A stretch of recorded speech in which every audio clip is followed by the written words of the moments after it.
고린도후서 12장 9절부터 10절까지 말씀입니다. 오늘 약할 때 강함이라는 제목으로 말씀을 전하려고 하는데요. 이 말씀 우리 합독으로 같이 큰 목소리로 같이 한번 읽겠습니다. 시작. 나에게 이르시기를 내 은혜가 내게 속하도다. 이는 내 능력이 약함에서 온전하여 지니라 하신지라. 그러므로 도리어 크게 기뻐함으로 나의 여러 약한 것들에 대하여 자랑하리니 이는 그리스도의 능력이 내게 머물게 하려 함이라.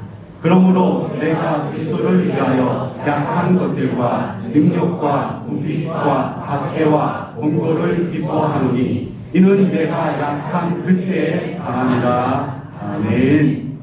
네, 오늘은 저는 지난번에 이어서 사도 바울의 목회 철학 두 번째를 여러분과 같이 한번 나누고자 합니다. 그 사도 바울의 목회 철학 두 번째는 뭐냐면은 바로 약함의 정신입니다. 약함의 정신.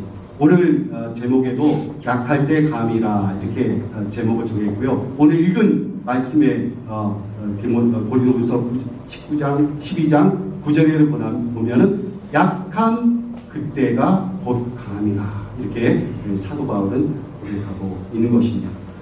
자, 우리가 오늘 살아가는 이 세상은 힘의 논리가 지배하고 있는 세상입니다. 그래서 누구든지 힘이 있는 자는 그 힘을 자랑하고 힘을 이렇게 내세우게 되는 것입니다. 정치인이나 아니면 권력가들도 자기의 힘을 이렇게 자랑하게 되는 것이죠. 지금 미국에 이제 트럼프 대통령이 취임한 지 불과 이제 한 달도 되지 않았는데 그 트럼프 대통령이 취임한 것 때문에 지금 한국의 수출 전선에 이미 벌써 빨간불이 이렇게 들어오기 시작했습니다.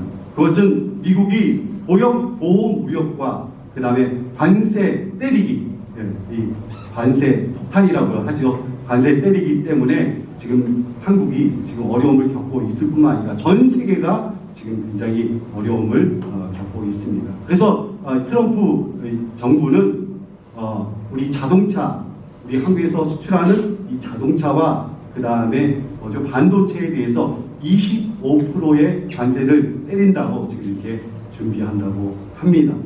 이런 것들 때문에 지금 한국의 경기가 굉장히 안 좋은데 이런 것들 때문에 한국의 경제 상황이 더 안 좋아지지 않을까 이렇게 우려를 지금 나타내고 있는 것입니다. 자, 이런 것을 볼 때 이런 세계의 경제, 그 다음에 세계의 정치는 힘의 논리가 지배하고 있구나 이렇게 우리는 생각이 됩니다. 하지만 성경은 이와 정반대의 이야기를 하고 있습니다. 특별히 오늘 제가 말씀을 나누고자 하는 이 사도 바울은 우리에게 있는 것이 강함이 중요한 것이 아니라 그의 평생의 목회 철학은 또 사역의 철학은 약함의 정신이었다는 것입니다. 약함의 정신. 그는 오늘도 우리에게 이 약함에 대해서 이야기하고 있습니다. 이 사도 바울은 약함이 바로 자랑이고 약함이 무기라고 말합니다. 그리고 약함이 오히려 그것이 강함이라고 사도 바울은 말하고 있습니다. 우리의 약점이 오히려 강점이 될 수 있다고 이렇게 사도 바울은 말하는 것입니다. 자, 이것이 어떻게 가능할 것인가? 자, 이것이 가능한 이유는 하나님께서 일하시는 방식이 바로 이러한 방식으로 일을 하신다는 것입니다. 자, 오늘 구약의 이렇게 사건들을 이렇게 살펴보면 하나님께서는 소수의 사람들을 사용하셔서 정말 수많은 적군을 무찌르시는 그런 일들을 우리가 보게 됩니다. 자, 대표적인 사람이 얘가 어떤 것이죠? 바로 기드온과 300 용사인 것입니다. 하나님께서는 기드온을 사사로 부르시고 자, 기드온을 통해서 300명의 용사를 선별하시게 하셨습니다. 그리고 그 300명을 데리고 미디안의 군사 수십만의 군사를 무찌르게 하셨다는 것입니다. 정확히 말씀드려서 몇 명을 무찌르게 하셨냐면은 13만 5천 명을 무찌르게 하셨습니다.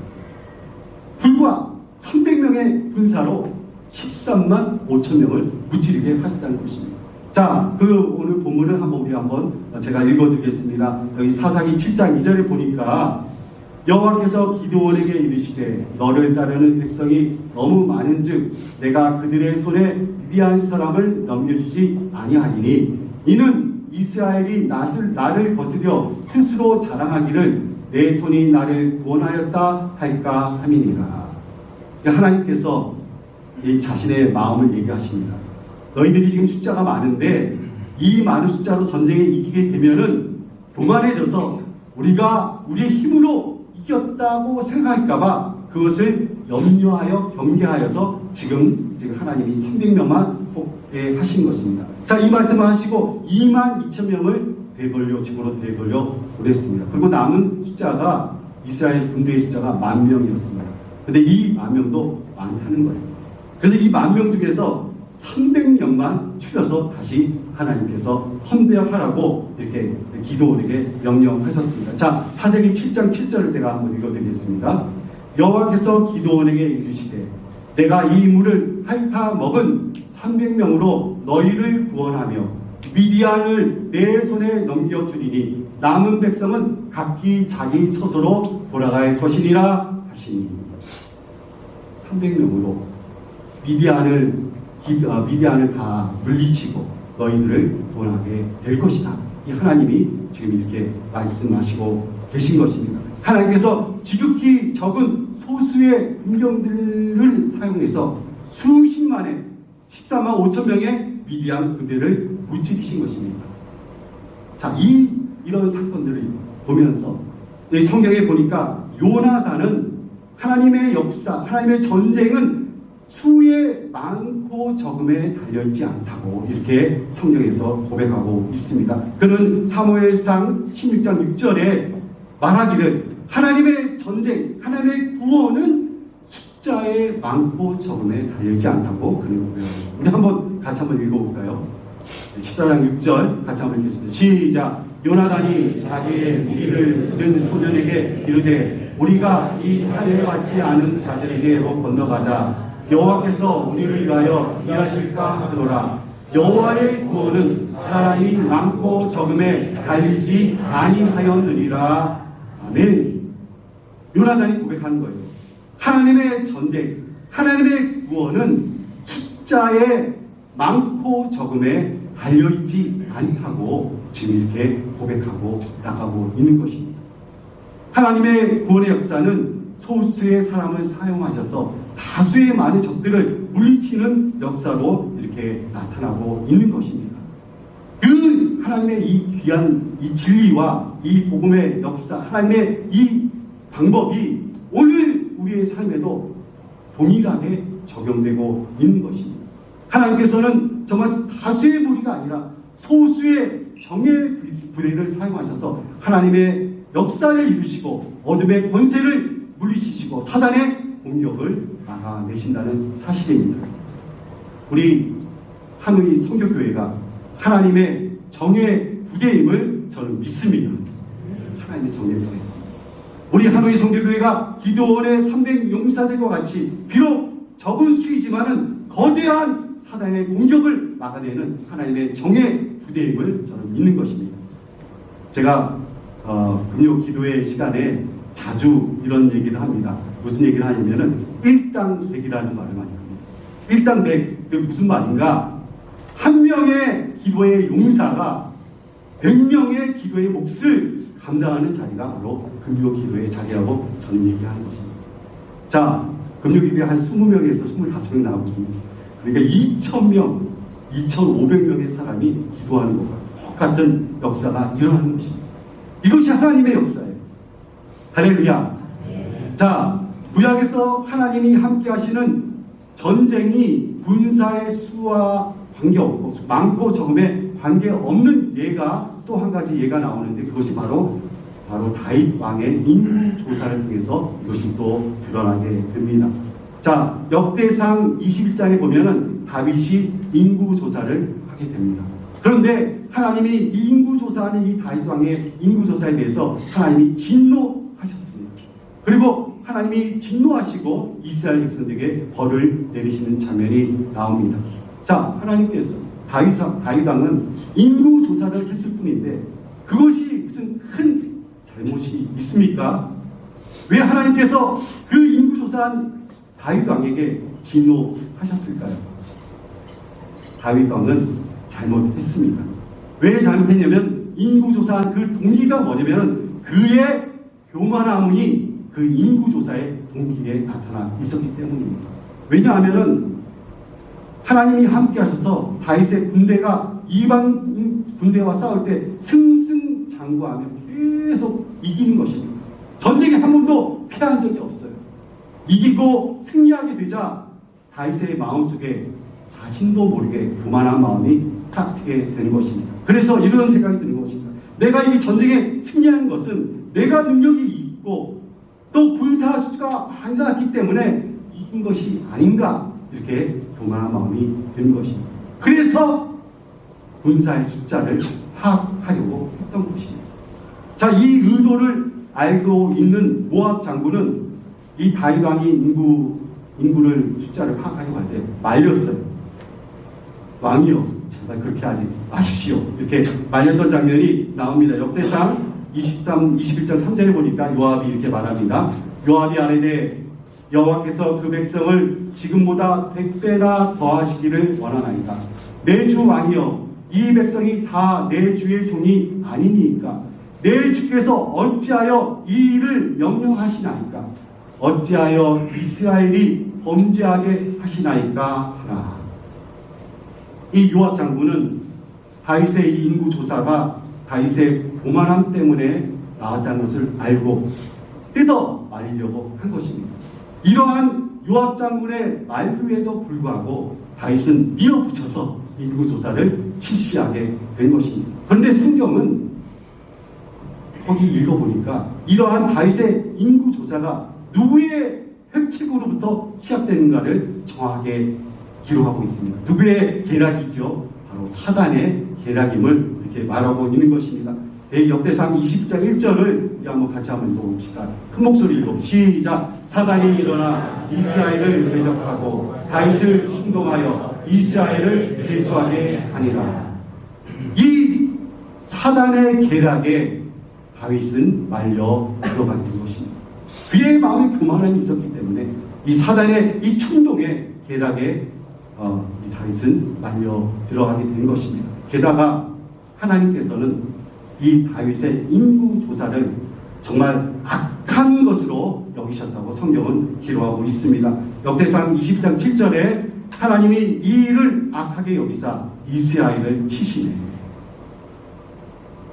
자, 한 왕의 잘못으로 인해서 당시에 이스라엘 백성들이 몇 명이나 죽은 줄 아십니까? 무려 7만 명이 되는 이스라엘 백성들이 죽임을 당했던 것입니다. 한 사람, 왕의 실수 때문에 많은 백성들이 고통을 당하게 된 것입니다.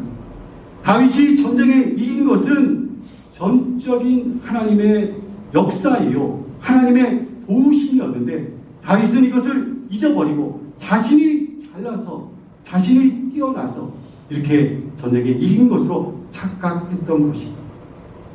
우리 자신들도 이런 착각에 빠질 수가 있는 것입니다. 어떤 일이 잘 될 때 하나님께서 우리에게 복을 주셔서 잘 될 것인데 그것은 잊어버리고 내가 잘나서 된 것인 양 착각할 수가 있다는 것입니다. 그래서 하나님께 영광을 돌리지 아니하고 자신이 그 영광을 가로채는 일들이 종종 일어나게 되는 것입니다. 많은 경우에 교회가 크게 부흥하게 되면은 이 교회의 부흥이 인간의 힘 때문에 된 것인 양 착각하는 경우가 있습니다. 부흥은 누가 주시는 것입니까? 부흥은 하나님께서 주시는 것입니다. 하나님께서 부흥을 주시는 것입니다. 자, 우리도 이러한 교만한 마음이 생길 때 우리도 다윗과 같은 실수를 할 수가 있는 것입니다. 자, 지금까지 제가 구약에서 나타난 하나님의 그 약함으로부터의 강한 역사를 이렇게 살펴보았습니다. 하나님께서는 소수의 무리를 사용하셔서 정말 많은 적군들을 물리치는 일을 이렇게 하시고 정말 숫자는 작지만은 하나님께서 함께 하실 때 승리케 하시는 역사를 우리가 보게 되는 것입니다. 자, 이것을 정리해 보면 즉 약할 때 강함을 주시는 역사인 것입니다. 약할 때 강함을 주시는 역사, 이 장면이 최고조로 나타난 것이 누구에게서 나타나는가? 바로 우리 예수님에게서 그 최고조의 장면이 나타나게 됩니다. 예수님은 약함을 위해서 승리하신 것입니다. 로마의 군인들의 공격, 그리고 바리새인들과 서기관들의 공격, 이런 공격에 예수님은 힘으로 대항하지 않으셨습니다. 예수님은 그들과 약함으로 싸우셨습니다. 그리고 십자가에서 죽으셨습니다. 십자가가 위대한 이유는 무엇입니까? 십자가가 위대한 이유는 예수님이 죽음으로 어둠과 사망의 권세를 이기셨기 때문에 그렇습니다. 예수님께서 정말 십자가의 사단의 권세를 십자가에서 죽음으로 그 능력과 권세를, 사단의 권세를 이기셨던 것입니다. 바로 약함으로 강함을 이기신 것입니다. 자, 예수님이 잡히실 때 로마 군병이 칼과 몽치를 가지고 예수님께 나왔습니다. 그 장면을 보면서 베드로는 흥분하여서 대제사장의 칼을 빼서 대제사장의 종의 귀를 내리쳤습니다. 자, 그랬을 때 예수님이 뭐라고 말씀하셨습니까? 마태복음 26장 52절까지 54절까지 이렇게 예수님이 말씀하십니다. 이에 예수께서 이르시되 내 칼을 도로 칼집에 꽂으라. 칼을 가지는 자는 다 칼로 망하느니라. 너는 내가 내 아버지께 구하여 지금 12군단 더 되는 천사를 보내시게 할 수 없는 줄 아느냐. 그 다음, 내가 만일 그렇게 하면 이런 일이 있으리라 한 성경이 어떻게 이루어지겠느냐 하시더라. 예수님은 권세와 권능을 갖고 계셨습니다. 하지만 그 권세와 권능을 사용하지 않으신 것입니다. 지금 이 상황에서 하나님의 천군 천사 12군단이 되는 그 군대를 보내서 다 멸하실 수 있었지만 그렇게 하지 않으신 것입니다. 예수님은 힘의 논리를 포기하고 약함을 선택하신 것입니다. 약함으로 십자가에 달려 돌아가신 것입니다. 하지만 예수님의 약함으로 모든 인류가 구원을 받게 된 것입니다. 할렐루야. 예수님은 약함으로 승리하셨습니다. 예수님의 십자가는 약함을 상징하는 동시에 승리도 상징합니다.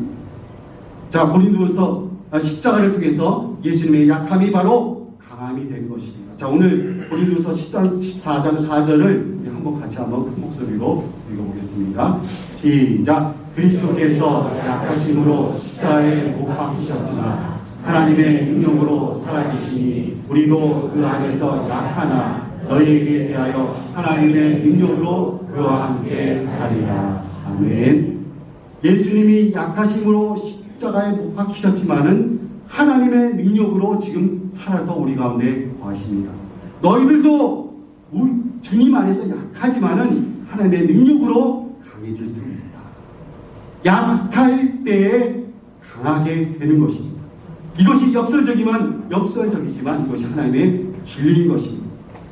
자, 오늘 우리가 처음에 읽은 이 본문 말씀에 예수님의 이 약함의 정신이 바로 사도 바울에게로 이어지고 있음을 우리는 보게 됩니다. 사도 바울은 고백합니다. 내가 약한 그때의 곧 강함이라고 고백하고 있는 것입니다. 우리 10절 말씀을 한번 같이 한번 큰 목소리 읽겠습니다. 시작. 그러므로 내가 그리스도를 위하여 약한 것들과 능력과 궁핍과 박해와 공고를 기뻐하노니 이는 내가 약한 그때에 강한 이라. 아멘. 사도 바울은 고백합니다. 내가 나의 약한 것들도 기뻐하고 능력과 궁핍과 박해와 공고도 기뻐하는데 그것은 왜냐하면 내가 약한 그때에 강한 이기 때문입니다. 이렇게 사도 바울은 고백하는 것입니다. 또 사도 바울은 고백합니다. 자신에게 있는 질병이 약한 것이지만은 이 질병이 나에게는 정말 약한 것이면 나는 이제는 이 질병조차도 너희에게 자랑한다고 이 사도 바울은 고백하는 것입니다. 9절에 보니까 이렇게 되어 있습니다. 나에게 이르시기를 내 은혜가 내게 족하도다. 이는 내 능력이 약한 데서 온전하여 짐이라 하신지라. 그러므로 도리어 크게 기뻐함으로 나의 여러 약한 것들에 대하여 자랑하리니 이는 그리스도의 능력이 내게 머물게 하려 함이니라. 사도 바울은 자기 자신에게 질병이 있었습니다. 그 질병이 어떤 질병인지 성경에는 정확하게 나오지 않습니다. 그러나 많은 사람들이 정말 사도 바울은 평생 질병이 눈에 있는 안지를 안고 살았을 것이다 이렇게 얘기합니다. 그 질병을 계속 살았어요. 그리고 어떤 사람들은 그가 간질병이 있었을 것이다 이렇게 얘기하는 사람도 있습니다. 어쨌든 간에 사도 바울은 기도하고 안수하면은 다른 사람의 병은 다 고쳤어요. 정말 그의 능력이 나타나고 권세가 나타나서 정말 손을 얹고 기도할 때 모든 사람이 치유받는 역사가 일어났습니다. 하지만 본인 자신은 평생 이러한 질병을 안고 살아갔기 때문에 많은 사람 앞에 설 때마다 약하고 두렵고 떨리는 마음이 있었던 것입니다. 그래서 사도 바울은 3번이나 하나님께 기도했습니다. 하나님, 예수님, 나의 질병을 고쳐 주시옵소서. 그랬지만은 예수님이 오늘 뭐라고 말씀하십니까? 내 은혜가 내게 족하도다. 내 은혜가 내게 족하도다. 이렇게 사도 바울에게 말씀하셨던 것입니다. 많은 사람들 앞에서 말씀을 선포하는 능력이 그에게 있었지만은 또 많은 사람 앞에서 저 주의 일을 행하는 그 일을 그는 했지만은 그는 평생의 질병으로 인해서 교만할 수가 없었던 것입니다. 오히려 오늘 본문에서 사도 바울은 자신의 약함을 지금 자랑하고 있는 것입니다. 왜냐하면 그 약함을 자랑하고 약함 속에 거할 때 진정한 하나님의 능력이 나타나기 때문에 그렇습니다. 자, 사도 바울은 이런 약함의 정신을 그의 사역에 철저하게 적용하고 있는 것을 보게 됩니다. 그는 그의 선교 사역과 전도 사역에 이 약함의 정신을 잘 적용하고 철저하게 적용하고 있습니다. 고린도전서 9장 19절부터 22절에 보면은 이 사도 바울이 자신의 선교 사역에 이 약함의 정신을 적용하고 있는 내용이 나옵니다. 그 중에 9장 21절에 더 이렇게 구체적으로 나오는데 같이 한번 읽어보기 원합니다. 시작! 약한 자들에게 내가 약한 자와 같이 된 것은 약한 자들을 얻고자 함이요 내가 여러 사람에게 여러 모습이 된 것은 아무쪼록 6사람이라도 구원하고자 함이니. 사도 바울은 약한 자들에게 약한 모습으로 다가갔습니다.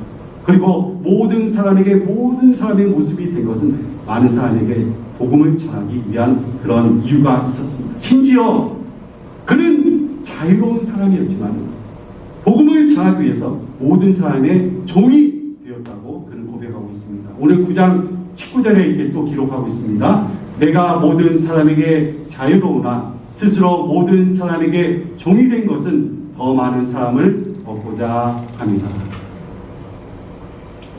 사도 바울은 자유로운 사람이었지만 전도하기 위해서 영혼 구원을 위해서 모든 사람의 종이 된 것을 기꺼이 받아들이는 그런 삶을 살았다는 것입니다. 우리에게도 사랑하는 성도 여러분, 우리에게도 이러한 정신이 필요합니다.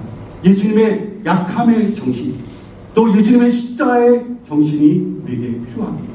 그리고 우리에게 사도 바울의 이 약함으로 사는 이 정신을 통하여 모든 사람을 위한 종이 되겠다는 이 정신이 우리에게도 필요한 것입니다. 또한 우리의 약함을 많은 사람들 앞에서 자랑할 수 있는 그런 용기도 우리에게 필요한 것입니다. 우리의 약한 것이 부끄러운 것이 아니라 하나님께서 이 약함을 통해서 하나님의 권능과 능력을 나타낼 뿐만 아니라 하나님의 역사를 이루는 것을 우리가 경험할 수 있게 되리라 우리는 믿는 것입니다. 결론을 맺겠습니다.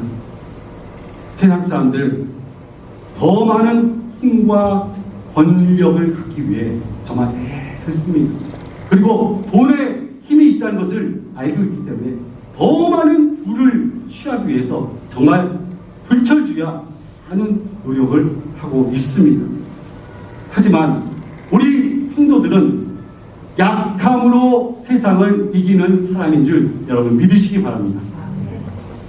예수께서 십자가의 죽음으로 약함으로 죄와 사망의 권세를 이기셨던 것처럼 우리도 약함을 무기로 이상의 우상들과 이 세상의 우상들과 싸워야 할 것입니다.